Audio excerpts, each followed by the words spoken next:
ऋषि गण बोले, हे महाभाग, नर के मित्र नारायण नारद के प्रति जो शुभ वचन बोले वो आप विस्तार पूर्वक हमसे कहें। सूत जी बोले, हे द्विज सत्तमो, नारायण ने नारद के प्रति जो सुंदर वचन कहे वह जैसे मैंने सुने हैं वैसे ही कहता हूँ, आप लोग सुने। नारायण बोले, हे नारद, पहले महात्मा श्री कृष्णचंद्र ने राजा युधिष्ठिर से जो कहा था वह मैं कहता हूँ, सुनो। एक समय धार्मिक राजा अजातशत्रु युधिष्ठिर छल प्रिय धृतराष्ट्र के दुष्ट पुत्रों द्वारा द्यूत क्रीड़ा में हार गए। सबके देखते देखते अग्नि से उत्पन्न हुई धर्मपरायणा द्रौपदी के बालों को पकड़कर दुष्ट दुशासन ने खींचा और खींचने के बाद उसके वस्त्र उतारने लगा। तब भगवान कृष्ण ने उसकी रक्षा की। पीछे पांडव राज्य को त्याग कर काम्यक वन को चले गए। वहां अत्यंत क्लेश से युक्त वे वन के फलों को खाकर जीवन बिताने लगे। जैसे जंगली हाथियों के शरीर में बाल रहते हैं, इसी प्रकार पांडवों के शरीर में भी बाल हो गए।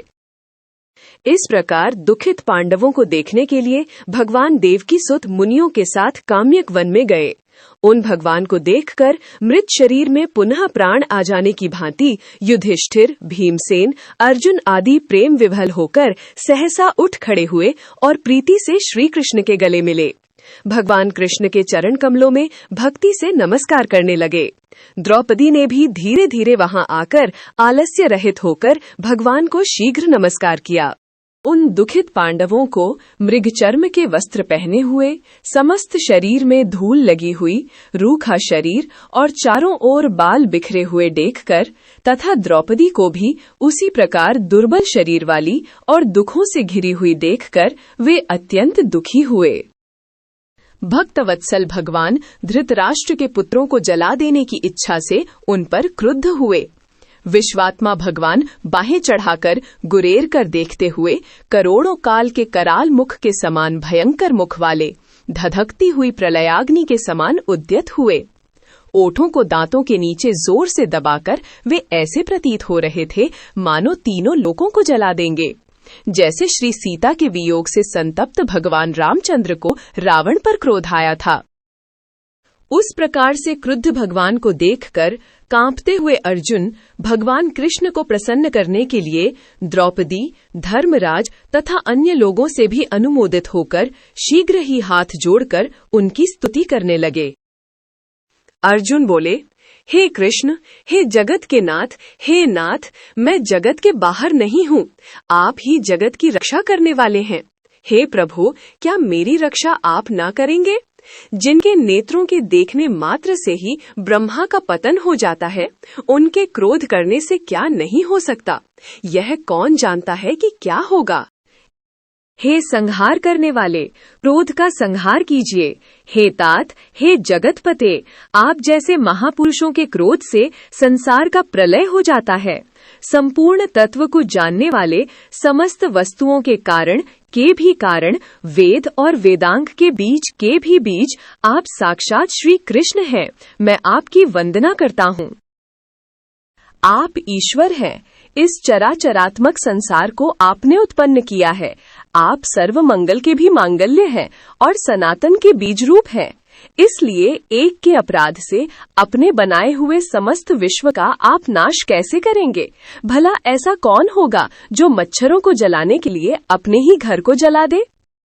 श्री नारायण बोले, दूसरों की वीरता का मर्दन करने वाले अर्जुन ने भगवान से इस प्रकार निवेदन कर प्रणाम किया। सूत जी बोले, श्री कृष्ण जी ने अपने क्रोध को शांत किया और स्वयं भी चंद्रमा के समान शांत हो गए। इस प्रकार भगवान को शांत देखकर पांडव स्वस्थ हुए।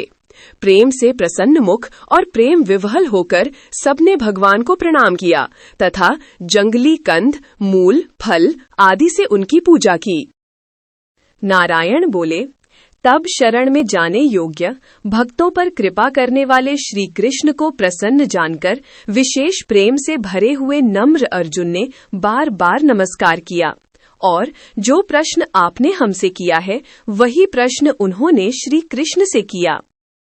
इस प्रकार अर्जुन का प्रश्न सुनकर श्री कृष्ण ने क्षण मात्र मन में विचार किया फिर अपने सुहृद्व वर्ग पांडवों को तथा व्रतधारिणी द्रौपदी को आश्वासन देते हुए वक्ताओं में श्रेष्ठ श्री कृष्ण ने पांडवों से हितकर वचन कहे। श्री कृष्ण जी बोले, हे राजन, हे महाभाग, हे बिभत्सो, अब मेरा वचन सुनो। आपने यह प्रश्न अत्यंत अपूर्व किया है।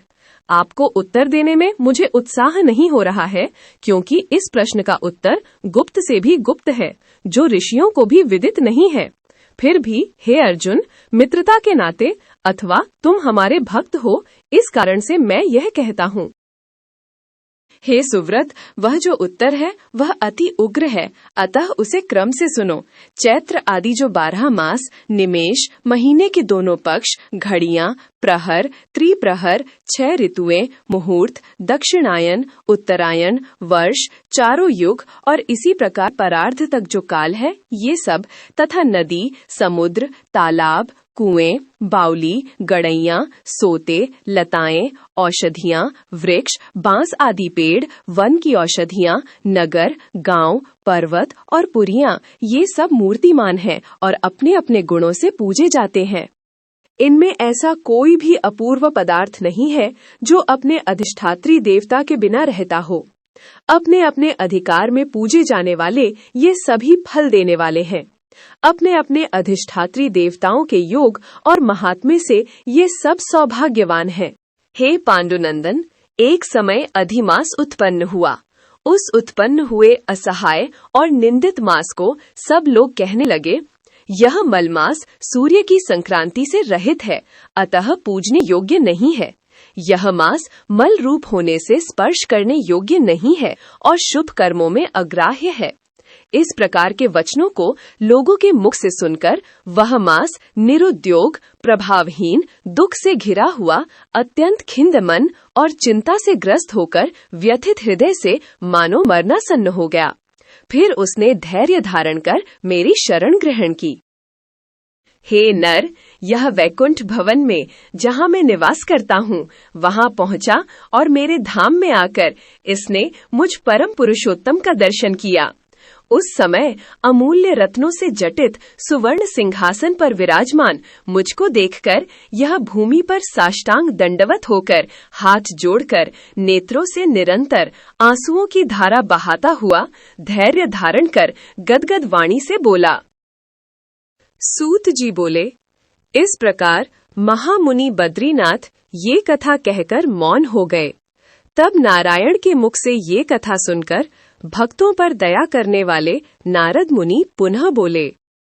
नारद बोले, इस प्रकार अपनी पूर्ण कला से विराजमान भगवान विष्णु के निर्मल भवन में जाकर भक्ति द्वारा प्राप्त होने वाले जगत के पापों का नाश करने वाले, योगियों को भी शीघ्र न मिलने वाले, जगत को अभयदान देने वाले ब्रह्म रूप मुकुंद जहाँ विराजमान थे, उनके चरण कमलों की शरण में आया हुआ अधिमास क्या बोला।